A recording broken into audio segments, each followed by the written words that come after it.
do doja që të bëja thjesht një sqarim për sa i përket insinuatës që ju ngritet ose ankesës që ngritet me të drejtë në fillim të kësaj seance për sa i përket protestës dhe protestuesve. Dua t'ju them që qeveria shqiptare respekton pafundësisht protestën. Është drejt kushtetuese. Nga ana tjetër ju e keni parë që si forcë politike në çdo janar vendosim të nderojmë protestues të paqët që janë vrarë me duar në xhepa mes të bulevardit. Dhe duke pritur që drejtësia shqiptare të vendosi atë të drejtë të mohuar për shumë vite dhe që është një plagë që rrjedh ende gjak atje. Në nivel personal, ju e dini që unë i përkas një tradite fetare që protestën e ka në gjenezën e vetë. Pra, si ungjillor protestant jetoj me atë gjën edhe e kam shumë të qëndësishme. Tani për sa i përket gjithë aludimit tuaj dhe ankesës tuaj që ju keni gjithë të drejtën në emër të banorëve që ju përfaqësoni të ngrini shqetësimin tuaj se si qeveria shqiptare me Bashkimin Evropian është duke bashkëpunuar. Unë kam kënaqësinë t'ju them që nga 2013 ai bashkëpunim ekonomik vetëm është rritur. Tani për sa i përket fondeve IPA, kuptohet që ne do donim të ishim në një nivel edhe më të kënaqshëm, por rritja është diku ke 30% i nderuar i dashur Isuf. Pra çdo vit ne kemi një rritje prej 7.66%. Pra nuk është mbreslënse siç është performanca e Shqipërisë e konstatuar në progresin evropian, e konstatuar nga presidentja e komisionit apo nga komisionerët, të cilët thonë që me gojën plot që Shqipëria është pararencia në integrimin evropian. Për sa i përket IPA-ve, kjo rritje nuk është aq mbreslënse, por unë ju siguroj që kjo gjë është duke ndodhur ndërsa ne flasim dhe prandaj duhet që t'i miratojmë këto.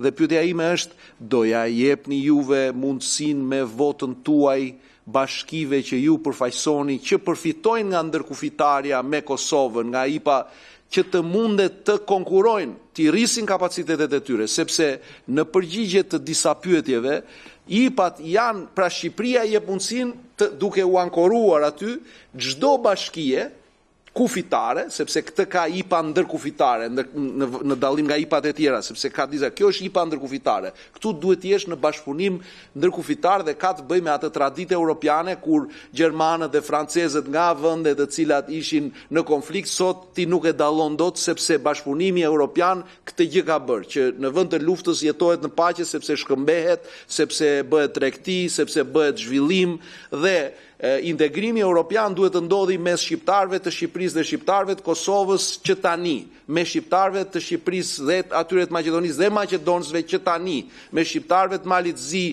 dhe malazezëve duhet ndodhi që tani, sepse fatmirësisht për ne ne jetojmë në kufit tanë me kombin tonë, kështu që e kemi shumë më të thjeshtë integrim, por ama është garë midis bashkive të Kuksit, të Tropojës, me bashkitë e Prizrenit, me bashkitë pra duhet bëhen bashk dhe duhet të konkurojnë atje me vende të tjera që duan të paraaksesohen, që duan të antarësohen në Bashkimin Evropian. Pra, duhet të fuqizojmë kapacitetet në nivel bashkiak që të mundet të konkurojmë sepse janë projekte. Pastaj duhet raportuar, e fitove fondin, duhet ta zbatosh dhe duhet ta raportosh ashtu siç e kërkojnë europianët. Kjo është për sa i përket IPA-ve.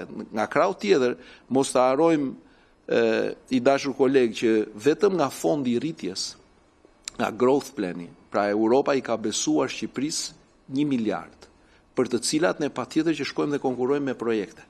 Dhe që vetëm gjatë 2025-s janë diku ke 195 milion nga 1 miliardshi që janë të përkushtuara Shqipërisë dhe kanë përshtypjen disbursuar duhet jenë diku ke 100 milionshi. Pra 100 milion janë disbursuar. Pra është nata me ditën, 2013, fundi i 2013-ës, pra nata e 2013-ës me ditën e 2025-ës nuk krahasohen. Tani, përsa i përket abuzimeve, një shtet si ky yni, nuk është që nuk ka pasur abuzime i dashur koleg në 2013-ën, por sot për shkak të kësaj, për shkak të këtij vullneti politik dhe për shkak të asaj reforme në drejtësi, ne mund që unë do të kisha dëshirë që ne të parandalonim përmes administrimit, gjë që po ndodh, është duke ndodhur dhe këto projekte ndihmojnë në rritjen e kapaciteteve që ne të administrojmë më mirë, sepse duhet i ndajmë keq funksionimin nga korrupsioni. Pse juve ju duket e gjitha korrupsion nga që nuk keni faj.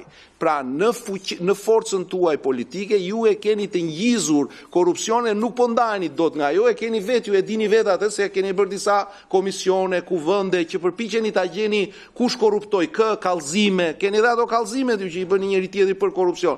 Por kjo është bisedë tjetër që mos ta politizojmë diskutimin edhe ta bëjmë mos ta politizojmë diskutimin.